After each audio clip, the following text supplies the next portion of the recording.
अस्सलाम वालेकुम, this is my first vlog. मेरा नाम जवेरिया डार है और मैं अपने भाई की फ़ैमिली के साथ जा रही हूँ। जेहलम के करीब एक गांव है जिसका नाम है दंदी निज़ाम।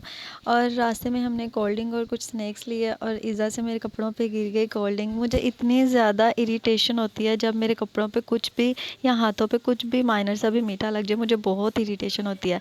यहाँ से हम जा रहे थे दंदी निज़ाम और सब अपना अपना इंजॉय कर रहे थे और कोई स्नैक्स खा रहा था, कोई कोई बातें कर रहा था, कोई सॉन्ग सुन रहा था, कोई सो रहा था, कोई हंस रहा था। ऐसे ही सारे एंजॉय कर रहे थे अपना अपना। ये पीछे एकदम सब साथ बैठे थे साथ में। अहमद कभी सो रहा था, कभी उठ रहा था और मेरे साथ बैठी थी ईज़ा, फ़ातिमा और असाविर भी सो रहा था। इनमें से एक नाम जो है ना वो कम था और वो है सानिया। सानिया इसलिए हमारे साथ नहीं थी क्योंकि उसकी शादी हो चुकी है। तो अभी उसकी शादी को कुछ मंथ्स हुए हैं, उसकी शादी हो गई है। तो यहाँ से हम पता नहीं कौन सी सिटी में एंटर कर चुके थे और मुझे मेरी अम्मी की बहुत ज़्यादा याद आ रही थी। मैं अपनी अम्मी के बग़ैर कभी भी दंदी निज़ाम नहीं गई। मैं अपनी अम्मी के साथ ही ये सफ़र करती थी। मुझे अपनी अम्मी की बहुत ज़्यादा याद आ रही थी। एक दो बार तो मैं रास्ते में रोई भी। और मतलब सारे अपना अपना एंजॉय कर रहे थे। सबको याद आती होंगी लेकिन मुझे बहुत ज़्यादा याद आती हैं। मैं अपनी अम्मी के साथ बहुत ज़्यादा अटैच थी। अ, और मुझे मेरी अम्मी से बहुत ज़्यादा प्यार था। सबको प्यार होगा, सबको मतलब प्यार होता है, लेकिन मेरी एक अलग अटैचमेंट थी मेरी अम्मी के साथ। और ऐसा तो कोई दिन नहीं होता जिसमें मुझे मेरी अम्मी की याद ना आए। तो ख़ैर यहाँ से जो है ना हमने यू टर्न लेना था और हमने सीधा चले जाना था। और लेकिन छोटे बच्चों ने जाना था वॉशरूम, ईज़ा, साविर, अहमद ने। और अख्तर सबकात ने सोचा कि जब तक हम यहाँ पे स्टे कर रहे हैं हम अपना फ़ोटो शूट कर लेते हैं। और इन्होंने अपने पापा को भी बाहर बुलाया और भाई के साथ इन्होंने कुछ सेल्फ़ीज़ लीं। और माशाल्लाह लग ही नहीं रहा था, पता ही नहीं चल रहा था कि बाप कौन है और बेटा कौन है। माशाल्लाह बिल्कुल बराबर लग रहे थे सारे। यहाँ से जब हम निकले तो यहाँ पे इतने ज़्यादा फ़ौजियों की गाड़ियाँ जा रही थी, ऐसे लग रहा था जैसे कोई जंग ही लगने वाली हो।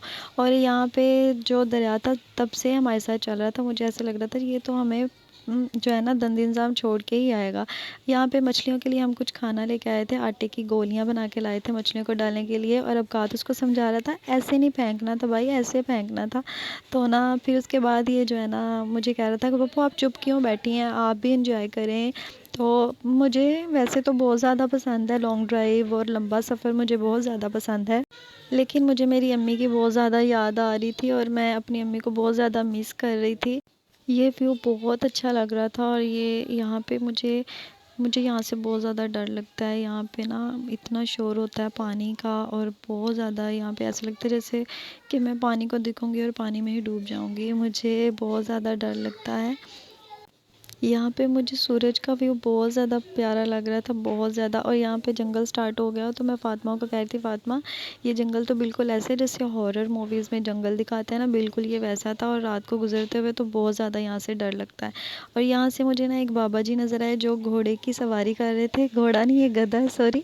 तो मैं कह रही थी कि ये तो बिल्कुल सही कफ़ायत शारी कर रहे हैं, पेट्रोल का खर्चा भी बच रहा है और सवारी भी हो रही है। तो यहाँ पे हम जो है ना एंटर कर चुके थे गांव में और ये बिल्कुल उनके मेन रोड पे हम आ गए थे। इसी जो है ना वे में है उनका घर और बिल्कुल सामने ये कब्रिस्तान यहाँ से स्टार्ट हो गया था। फिर यहाँ से हमने कब्रिस्तान से गुज़रने की दुआ पढ़ी, यानी कि सलाम भी ली। और फिर यहाँ से हम गाड़ी से उतरे और हम अंदर चले गए। यहाँ पे सब नीचे मिल के, ऊपर अम्मा जी हैं वो नीचे नहीं आ सकती, ये तो उनको हम मिलने गए। उसके बाद जो है ना हमारे लिए लकड़ियों पे खाना बन रहा था। तो ये पूरा पहाड़ी इलाका था। अब तो बहुत कम हो गए हैं पहाड़ यहाँ पे। फिर हम नीचे आवाज़ें कि आ जाए नीचे आके खाना खा लें। ये ईज़ा और अपनी प्लेट तैयार करी थी। उसके बाद फिर मैंने अपनी प्लेट में थोड़े से चावल खा डाले और जो है ना थोड़ा सा रायता डाला।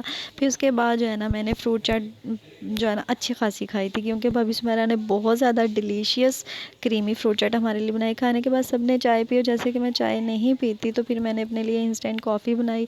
तो ना मुझे चाय नहीं पसंद, मैं नहीं पीती। तो फिर जब मैं बना रही थी तो सुमेरा भाभी ने बोला कि मुझे भी थोड़ी सी टेस्ट करवाओ कि ये कैसी होती है। फिर मैंने एक सिप जो है ना उनको दिया, उन्होंने बोला ज़्यादा नहीं मैंने पीऊँगी, बस मैंने टेस्ट करनी है। फिर जो है ना हम दोनों ने अपनी अपनी कॉफ़ी जो है ना वो पी। फिर बाहर से आवाज़ आ गई कि आ जाओ जी, सब मूंगफली खा रहे हैं तो मूंगफली खा लो आके। तो फिर मैं बाहर गई और फिर मैंने भी अपनी प्लेट थामी और फिर मैंने कहा मूंगफली से कैसे इनकार कर सकते हैं। फिर सुमेरा भाभी ने मुझे बोला कि बिस्तर में अब बैठ जाओ, और फिर जो है ना बिस्तर में बैठ के मैं खजूरें खा रही थी और साथ साथ अशरफ भाई की और अपने भाई की ये जो पुरानी बातें कर रहे थे, और हम सब छोटे बैठ के ना इनकी बातें सुन रहे थे। और अगर आपको मेरा व्लॉग अच्छा लगा हो तो मुझे सब्सक्राइब कर दीजिएगा, लाइक कर दीजिएगा और फॉलो कर दीजिएगा। Thank you so much. अल्लाह हाफिज़।